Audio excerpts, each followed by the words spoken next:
Hello बच्चों, चलिए प्रश्न को पढ़ते हैं। एक बक्से में लाल रंग की कुछ एक समान गेंदें हैं जो ए नामांकित है, प्रत्येक का भार 2 ग्राम है। दूसरे बक्से में एक समान नीली गेंदें हैं जो बी नामांकित है, प्रत्येक का भार 5 ग्राम है। AB टू संयोगों को ध्यान में रखते हुए दर्शाए कि गुणित अनुपात का नियम लागू होता है। तो चलिए प्रश्न की मुख्य उदाहरण पे बात करते हैं। अवधारणा। देखिए, गुणित अनुपात नियम में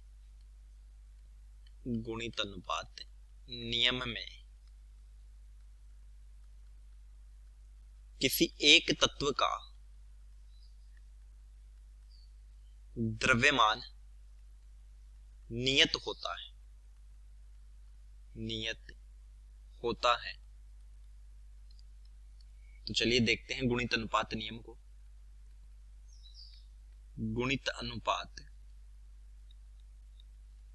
नियम, इस नियमानुसार जब कोई दो तत्व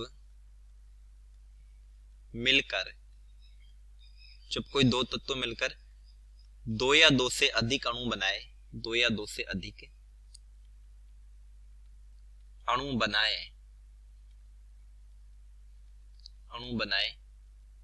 तथा किसी एक तत्व का द्रव्यमान सभी अणुओं में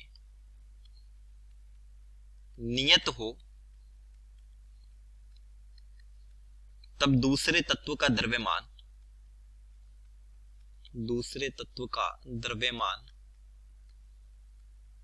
एक सरल अनुपात होगा। यही गुणित अनुपात का नियम है। जैसे दो तत्व हैं कार्बन और ऑक्सीजन, ये मिलकर दो या दो से अधिक अणु बनाए, जैसे कि कार्बन मोनोऑक्साइड बनाए और कार्बन डाइऑक्साइड बनाए। तो अगर हम दोनों में देखें तो कार्बन तो CO में भी 12 ग्राम है और CO2 में भी 12 ग्राम है, लेकिन अगर ऑक्सीजन की बात करें तो यहां पर CO में 16 ग्राम है और CO2 में 32 ग्राम है।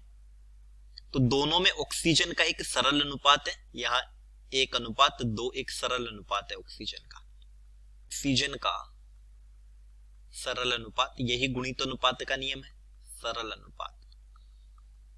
प्रश्न में कहा है कि एक लाल और एक नीली गेंद है। लाल गेंद है 2 ग्राम की और एक नीली गेंद है 5 ग्राम की। ये A है और ये B है। तो इनके संयोग से यानी ये AB हो सकता है, AB2, AB3, इस तरह से गुणित अनुपात नियम प्रदर्शित होगा। A यहां पर सभी में निश्चित है 2 ग्राम, 2 ग्राम, 2 ग्राम, लेकिन B देखिए, अगर हम AB के लिए देखें तो 5 ग्राम है, लेकिन AB2 में 10 ग्राम और AB3 में 15 ग्राम। तो यानी कि 5:10:15, तो ये 1:2:3 एक सरल अनुपात में B संयोग है जब A का निश्चित द्रव्यमान है। चलिए, उम्मीद करता हूं प्रश्न समझ आया होगा। धन्यवाद।